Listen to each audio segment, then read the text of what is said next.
I found this in an area that seems to have been a former dumping ground. It's about 1 to 1.5 feet in height and made entirely of metal, with minimal detail on the back. The surrounding area is mostly filled with old glass bottles and broken ceramic dishes. Any ideas on what this could be? I believe it's the top piece of a cast iron stove. The concave section seems designed to fit around a stovepipe. We found this on the shore of Hvar Island, Croatia, while on holiday. A local man mentioned it was from a fish but didn't specify which species or what part of the fish it was. It's light yet hard, with an inner texture that feels somewhat like dried macroflex, but denser. The piece is about 5 inches long, and we also spotted a larger one on the beach, around 8 inches or more. The local man actually told us the fish species, but he only spoke Croatian, and unfortunately, we couldn't understand him. Nor do we remember the Croatian name he mentioned. Any ideas what this thing is? It's cuttlebone from a cuttlefish. It's kind of like their skeleton. My mom and I found this in an old cutlery box that once belonged to my grandfather. The clams measure about 1 centimeter in diameter, with a total length of approximately 3 centimeters, while the chain extends to 30 centimeters. A small ring can be adjusted to lock it in place. The design features leaves that bloom into a flower, fitting, since my grandfather had a deep love for plants. He used to visit the Netherlands frequently, so it might be of Dutch origin. Does anyone know what this could be used for? This is used to hold a napkin like a bib, or to secure the ends of a formal wrap over a woman's shoulders. The chain gives it a necklace-like appearance, adding both style and function. Found in the coastal New England region, this heavy iron object stands between 1 to 2 feet tall and has a significant weight. The top appears to bear the inscription, Blundell and Company, though there's an unclear character before the B that I can't quite decipher. There's also some text at the bottom that seems to read Prowry or something similar, but it's difficult to make out. Any thoughts on what this might be? It's a drop hammer with side pegs that run along a set of guides to keep it upright. This appears to be designed for industrial use rather than construction. The marking likely refers to Dapa H. Blundell and Company.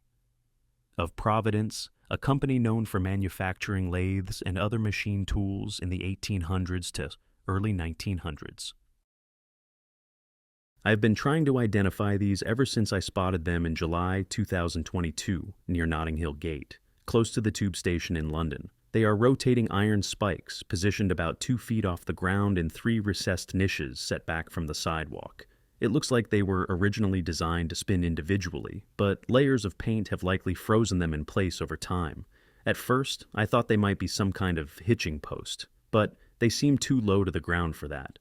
Does anyone know what they might have been used for? This is likely an example of hostile architecture, though not in the way we commonly think of it today.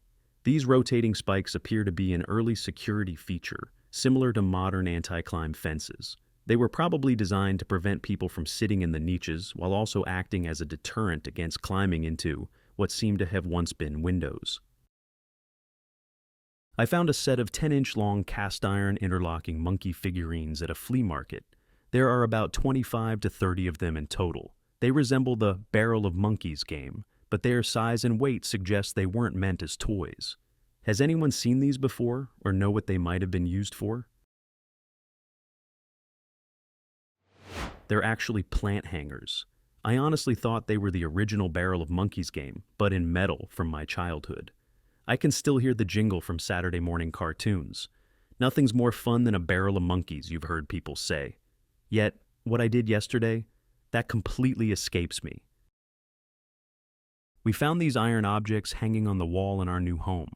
Initially, we thought they might have been tools used by a butcher or hunter, but we're uncertain. The purpose of the rings is unclear, and there's a distinct contrast in their craftsmanship. The one on the right looks older and handmade, while the ones on the left appear to be machine-made, particularly around the rings and hooked ends.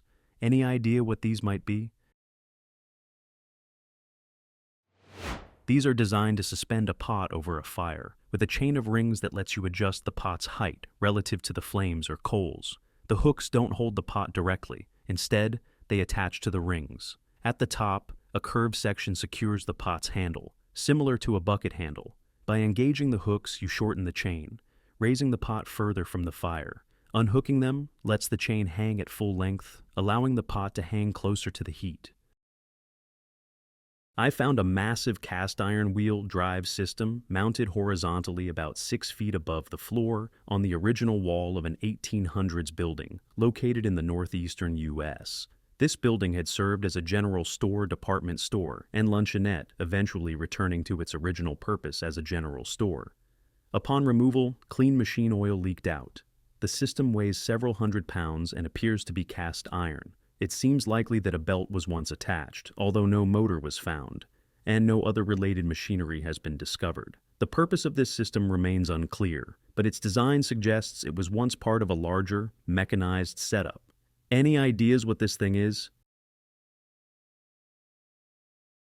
It's just a pulley and shaft for old industrial flat belts. They were used to transfer power to countless types of machinery, so there's no way to say exactly what it was used for. I bought this item several years ago from an investment banker in Manhattan who told me she had acquired it in North India. It's crafted from iron and opens like a treasure chest, complete with 3 handles and a latch. The box measures about 20 by 12 by 16 inches.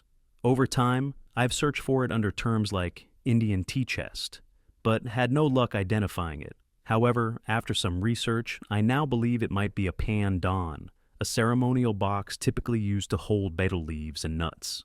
Does anyone have more insight into this? This is a bronze lockbox from India. They're for storing valuables.